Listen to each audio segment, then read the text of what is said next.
If you're a Washington State employee and you're wondering how can you set yourself up for life financially, I got you guys covered. I spent the last 10 years working exclusively with Washington State employees, so I've got some tips for you guys on what you can be doing to make sure you guys are set up for success. Now, the first tip I have for you is going to seem very, very basic, but it is truly the reason why I've been successful over the years, why people still continue to come to my office, pay money up front just for an hour of my time, and it's really why I'm able to help my average client retire 3 full years earlier than they thought possible. In fact, just this summer, I had 3 clients come in that I gave them the green light to retire a full 5 years earlier. Now, I don't know if they're actually going to pull the trigger and actually do it, but the numbers did look good enough that if at any point they woke up and said, hey, I don't want to work anymore, they'd be completely fine. We made it a point that working from this point is optional. Do it because you like it. Don't do it because you feel the need to do so. Now, what is that tip? That tip is none other than just understanding the retirement benefits that you have. The retirement benefits that you have as a Washington employee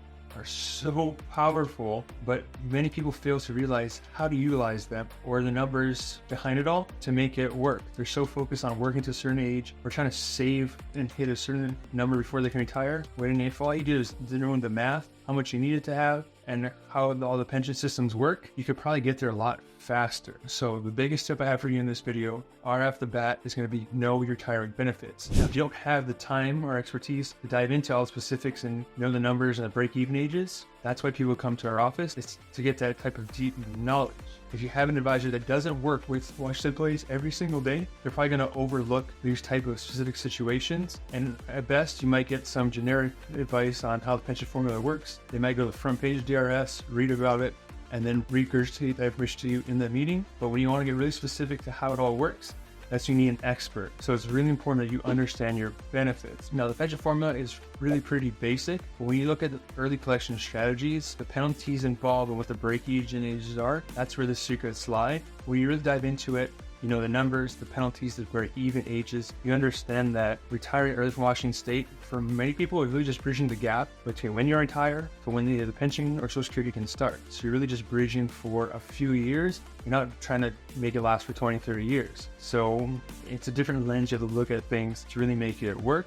But it truly is the secret behind retiring earlier. It's just knowing what you already got and utilizing them to its fullest potential. The second tip is try to maximize the savings benefits that you guys have. As Washington employees, you have the ability to save into 403bs if you're a excluded employee. You save into deferred compensation plans if you're not a excluded employee, or you might be able to save into both in some cases. Wherever the case is, pick one of those options and start funding money through them. Now, while other advisors or stockbrokers may tell you you need to be investing inside certain individual stocks like Apple or Nvidia, or anything like that, what you're also giving up is any type of tax sheltering application. Unless you're buying those stocks inside of a Roth IRA account, which in most cases you're not getting any kind of tax benefit on that. So while it may grow really big, you're also building up the amount of capital gains you may owe in the future. Now, capital gains rates historically lower than federal rates, but it's still something you have to consider down the road. Is it worth putting all my money into this type of stock versus putting money inside of a Roth DCP account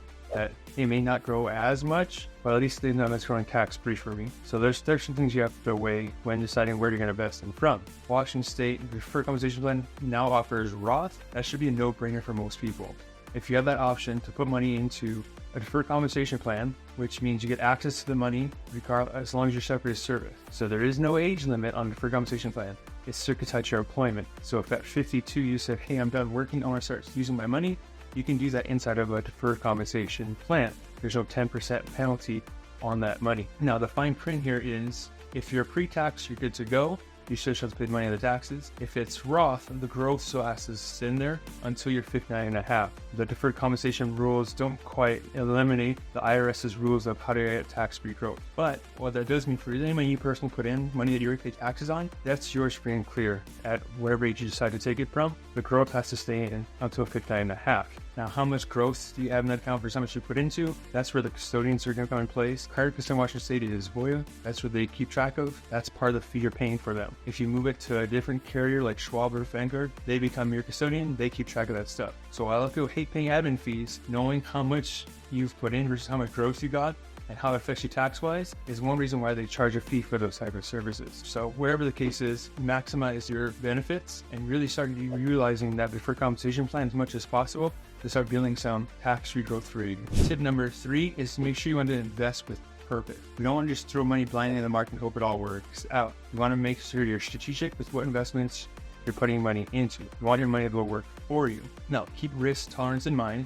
You don't want to go absolutely all out in the most aggressive thing possible because you're trying to maximize growth. You want to have it turn on its head and you lose 20-30% and cause a lot of stress and panic in there. So you want to be reasonable with it, but you definitely want to go for growth. I actually met with a lady who was actually the leader of the union in her district maybe about 3 or 4 years ago. And she, back in 2008, panicked, moved all the money in Plan 3 to cash. And she's been sitting in cash ever since. So she's been in cash for a good 16 years now. She only has $180,000 saved, despite working 35 years for the state. That number should obviously be a lot higher. Now, 35 years of working, 180 to show for it. Retirement doesn't look too pretty for it because she was so scared of the market. The market bounced back and is now much higher than it was in 2008. So it's important that you are investing strategically, not making emotional decisions for it. If you're not confident in managing your own money, hire someone for it or seek advice so you can make sure you don't make mistakes like this. Tip number 4 is focus on the long term, not just retirement. Many of us are just focusing on trying to get to retirement. We want to get to retirement. But once you get to retirement, you gotta remember that life still goes on. Markets still move, things still happen. You want your money to go past that. You want your money to live with you through retirement. So it's important not to get too conservative getting up into retirement that you actually have absolutely no growth to carry you through the next 20-30 years when you really need the money. So make sure to plan long term. Your timeline investments don't stop growing just because you retire. Stop putting money into them. As you accumulate a sizable chunk of change, that money is still invested in the market. You still own those shares. So as those shares grow, you still accumulate interest and earning. It may not grow as fast as when you're contributing because you're not putting in those $10,000-$20,000 a year into it, but it still will be growing.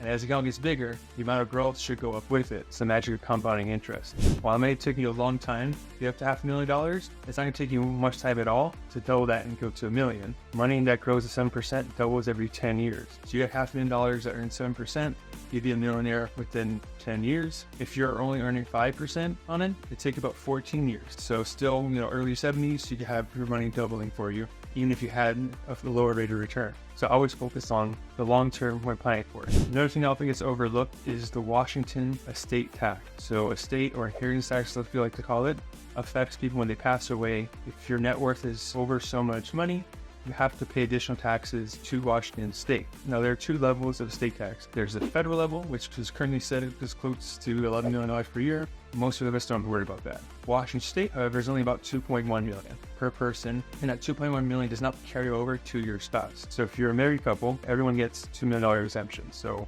combine your 4. One spouse passes away though, then you only have $2.1 million. Basically you inherit all of their assets. Now you only have half the exemption. Any money above and beyond that 2.1 is subject to estate tax in Washington state. The actual tax rate kind of varies between 10 and 20% depending on how much over you go over that 2.1 trillion threshold. Now a lot of people are like, 2.1 million, that's really high.